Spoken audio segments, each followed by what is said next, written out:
Are back here today, and I am not going to be. I'm not going to be. Whatchamacallit? I'm not going to be live streaming that about 10 minutes the most. And anyways, let's get into this. Okay, so this is going to be a new series. I'm going to be taking control. I'm going to be taking complete advantage of the share button on the PS4 controller. And what I mean by that is I'm actually able to do reviews now on pretty much any game I have on PS4 while showing gameplay, so you know what game I'm talking about.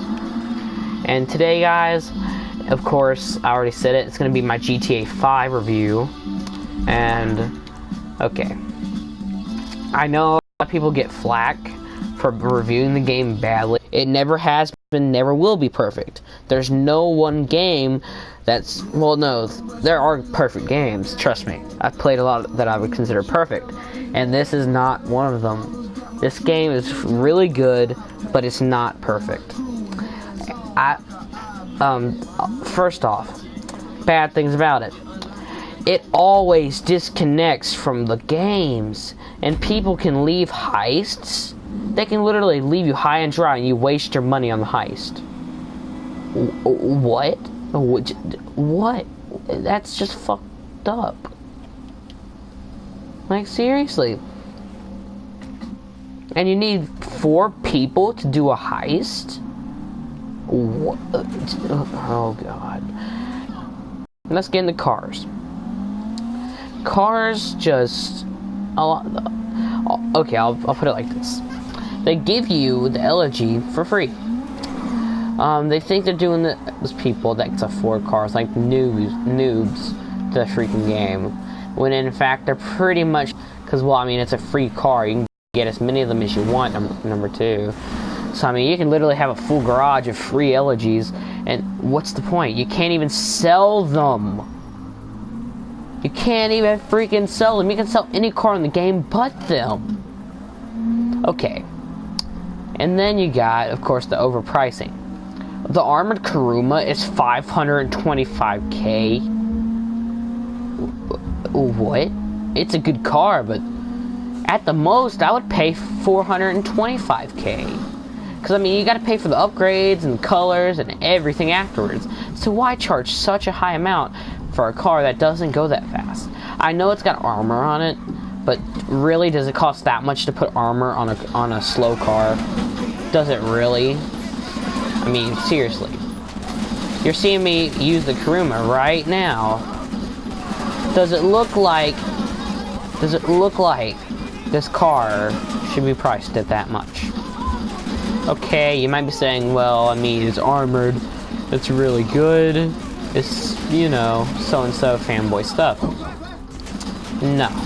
It's good, but it's my favorite car in the game, or it's one of them. But trust me, I cried when I had to pay this much to get it, or I almost cried, because I can never hold on to that much money. I mean, I really couldn't. Like, before I got the high-end apartment to get heists, I truly couldn't. I just couldn't afford it. Then, of course, I got a high-end apartment, did the Fleece job. Even then, I only had around 300K, so I had to pretty much grind up on missions just to get enough. So, I mean, yeah, cars are ridiculously priced. Then you got some cars that cost millions and millions of dollars. You got the helicopters, the cheapest one being around 1,100,000 or 1,300,000 or something like that. But, I mean, really, that's the cheap helicopter. That's not even the good one. That's a cheap one. So, I mean, it's not even that good. Well, I mean, maybe the Maverick. I'm pretty sure the Maverick's only like a few $100,000, like 700,000 or 800,000. It might be more than that. I can't remember, but I think that was actually a pretty cheap one. But even then, it's not as good as the others. It's nowhere near. I can understand that because of pricing, but seriously? You make us pay that much and we're not even getting a good helicopter? That's more than the Armored Kuruma. And the Armored Kuruma, at least it has a purpose. Its purpose is to freaking be like a tank, but not at the costly expensive. or ridiculously expense, or whatever it is, of the freaking tank. Because tanks are a freaking buttload of money to get. And then you got the yachts. They're expensive too. And the best plane in the game being around $10 million. I mean, really? I get it's the best one in the game, but that's a little bit overkill, considering planes' controls aren't nearly as good as helicopters. But anyways, let's get off of vehicles. Let's get on to a subject like graphics. Okay, the game looks beautiful. Its story mode I've heard is good. I don't play story mode, so blah blah blah. But yeah, I've heard it's good, so I'm just gonna go with that.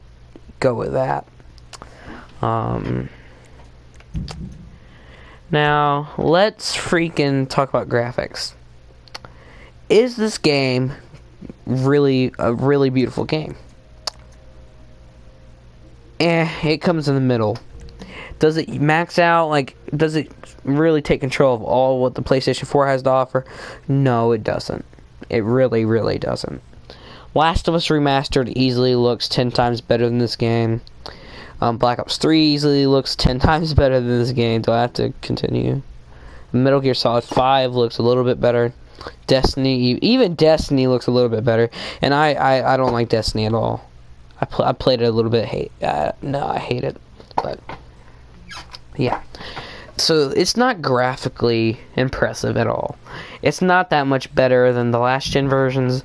I mean, better graphically, it looks a lot better, but it's not a big enough difference. It really isn't a big enough difference to buy the console just to get it. I mean, it doesn't look that different. It really doesn't. And then the cars. Okay, so a lot of the DLC, I don't think there are that many, if there are any at all, actual DLC packs for the next gen versions. I don't think there are. There might be. I'm not sure. But anyways, yeah. A lot of the cars that were DLC in the last gen are actually come with this game. Like the Hijack Chameleon costs only around 100,000, 105,000, something like that. It's a slow car, actually really slow car. It's pretty okay. I mean, it handles very well. And then you got the race cars. They don't go that fast either. They go in like the 150s, 160s, and they cost around $350,000, $380,000. So why do they cost so much and they're slow? I mean, they handle perfectly. They handle like the Chameleon, just with a little bit more speed. But I wouldn't pay that much more just for a little bit of speed added on to a copy and pasted Chameleon, because they handle just like the Chameleon, in my opinion. Or I know the Dinko one, it handles like the Chameleon, just faster. But yeah, anyways, so cars are ridiculously expensive. The DLC cars are pretty much aren't DLC on the next gen. I'm pretty sure they aren't. And they just released an update for the game today. That update added 2 new cars, and it patched a bunch of issues too. But the main thing it did was it added 2 new cars. Those cars were the Karen Solta, or Soltima, or whatever. And they also added the Bravado Banshee, the customizable version from Benny's Motorsport, or Benny's Workshop, or Garage, whatever. They pretty much made it customizable. Costs the same, still costs $105K. And anyways, yeah, that's the main thing they added in the update. They fixed a few things and bugs as well. The main thing they did was that, though. Okay, and do I feel that anything in this game could be left out and the game still be perfect? Yes. The strip club shouldn't be here. In my opinion, it doesn't need to be in the game. There's nothing wrong with it. I mean, I guess that's always been part of GTA, but that's what makes a lot of kids not be able to play GTA. And honestly, they should have left that out, whatever. Anyways, what is my final verdict on GTA? My final verdict is 8.5 out of 10. I'm sorry, but it doesn't deserve a 9 in my opinion. In my opinion, those fanboys that think it deserves a 10 need to go sit in a corner and shut the fuck up. Because it's not a perfect game and it never will be, like I said earlier. It's far from it. It doesn't even get a 9 in my book. I've given Ghosts, I'm pretty sure. Well, I don't know if I gave Ghosts a 9, but I gave a lot of other games like 9s and stuff that most people give less than GTA. Because a lot of people, they'll go out of their way and make GTA look so good, high and mighty, blah blah blah. Which, I mean, it's a pretty good game. It's a fairly good game.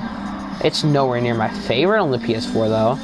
Speaking of which, I will be actually reviewing my favorite PS4 game so far next, The Last of Us Remastered. So far, out of all the games I've played, there are only 2 games that would get perfect. Okay. Black Ops 3 has the potential to score a 10 out of 10.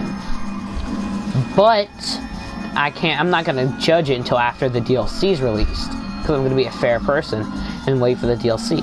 I pre-ordered the DLC. It comes out soon, very soon, like a few days soon. But anyways, yeah, I pre-ordered the DLC. I'll be live streaming that, but I won't review it till all DLC packs are out and I'm able to collect data or play all of them. I don't know if I'll be able to play all of them. I might just play 1 or 2 of them and of course collect data on the other ones for it. But anyways, yeah, that game, I will review that game pretty much immediately after all DLCs are released for it and I have time to play and collect data on all 4.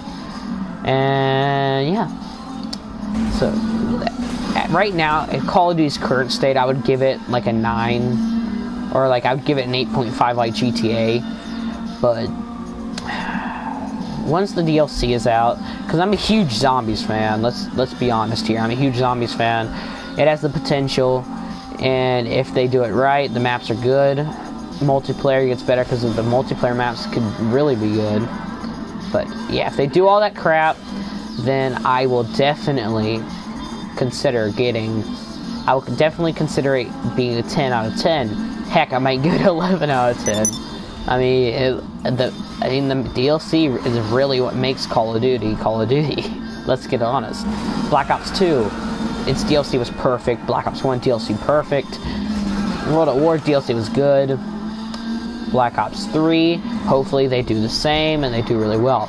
But anyways, guys, yeah, I will give GTA a rating of 8.5 out of 10. Say what you want in the comments below, but fuck you if you're a freaking fanboy, and get out of my channel.